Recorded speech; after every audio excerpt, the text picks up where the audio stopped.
es arī kaisnīgs mednieks, kā jūs pusē vispār ar zvēru postījumiem? Jā, nu šī ir no lietām, kas mums ģimenē nav bijusi. Es būtībā esmu varbūt pirmais mednieks, bet mana iestāšanās ir saistīta gan ar draugiem, gan ar tieši postījumiem lauksaimniecībā.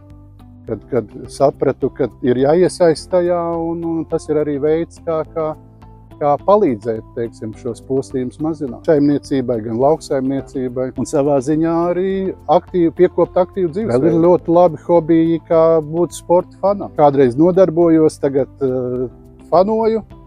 Cenšos katru gadu aizbraukt uz pasaules čempionātu hokejā. Cenšos apmeklēt ar Latviju, ja ir šeit. Mums tagad šogad būs Eiropas čempionāts basketbolā. Tad ir jābrauc, jāskatās, un tā kā ļoti atbalstu Latviju sporta attīstībā, aktivitātēs.